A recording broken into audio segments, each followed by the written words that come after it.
to one of the officers, but they're not allowed to talk to us right now. They're just standing ground. We're talking to, what's your name, sir? Tony Veloza. Tony, you've been here since Occupy LA started? Yes. What do you make of this? I mean, you've got a lot of officers here. What I see right here is an infringement on the First Amendment rights. And furthermore, I believe it's insulting for me as a veteran to go overseas advocating, free speech, all these wonderful freedoms that we enforce on other cultures twice as old as ours, only to come back and to see overran by corporate interests. I see, like I said before, I got cartel members, I got human traffickers that live in my neighborhood, yet they send the police to come out here and stomp down on First Amendment rights, and individuals protesting. There's obviously something wrong, otherwise millions of people wouldn't show up to various cities around the world in such short time. So what are you willing to do? They're asking you to leave.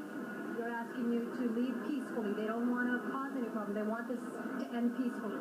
In my mind, honestly, a camping ordinance does not supersede the Constitution under any circumstance. So I believe I'm willing to stay here and occupy peacefully, but like I said, they have their own job they got to enforce, so what it is two sides clashing, and I'm not ready to give up so easily on my rights, because it's a slippery slope. If we could see this today, what's next? What else are they going to ask for? So how much time do you need? I mean, because some folks who are watching this are probably thinking, well, how much time? You guys have been here for a long time.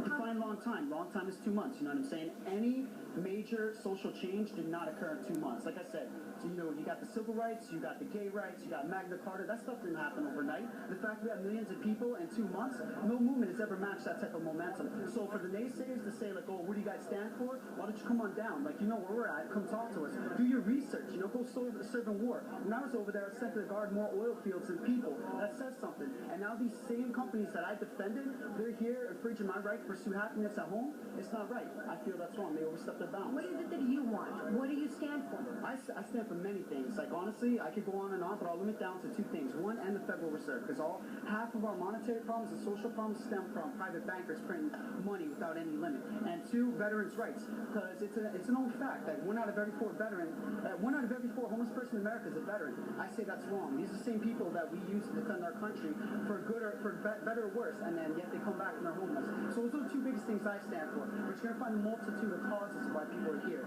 It's all encompassing, because it's a vicious cycle. You take, money problems, economics problems, create social problems. Social problems in turn create political problems. And if they're all united on one side against us, who can we turn to? Peaceful protest is the last thing we got. We can't elect officials to represent us. They're all bought out. Now, you do realize there are many people who aren't agreeing with you and are upset because look at all these officers and it's costing taxpayers millions of dollars. First off, these officers, they're just muscle. They're not told to think. Same thing they told us in the military. We were over there. Most of us don't agree with the war, but we didn't have a place to choose.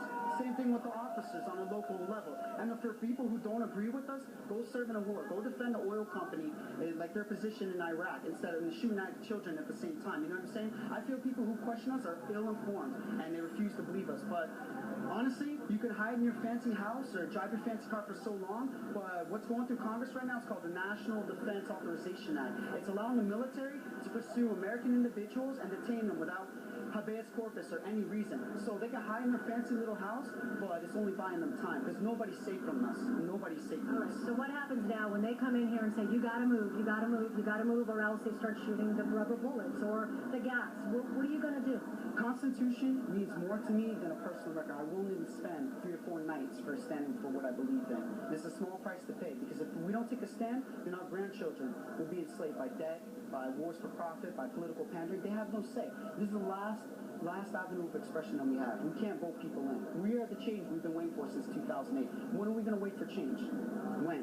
So I feel this is a small price to pay for. And half these cops, they don't want to be here. A lot of my friends are cops from the military. They're like, man, we believe in you guys. We totally support you guys, I got friends in local politics, I myself, I'm not a bum. I'm becoming an aerospace engineer, college paid for by scholarship GI Bill. So it tells you we got people of all types backing up this movement. People got to climb off the TV and educate themselves and come down and see what we stand for. Because of course they're going to label us hippies, but look at us. Half of us are business owners. Half of us are college students in debt. Half of us are military vets. We know what we're talking about. Don't believe what you hear, because media is a dangerous thing. And who do you think media answers up to? The same corporations that are instituting this BS, I'm allowing you to give your side here. Oh, definitely. Thank you. No, I agree. That's the thing. If anything, they should take their forces and go down to Wall Street, go down to Financial District, because that's the people who are really guilty, not a bunch of peaceful protesters exercising the First Amendment rights. That's what's right. All right. Well, thank you so much for talking to us. There you heard it from him. Tony? Agree or disagree with that young man, you have to admire his passion and his dedication to his well belief. spoken, and Yeah. We're going to go, Gina, thank you so much. We're going to go back to Ed Lasso.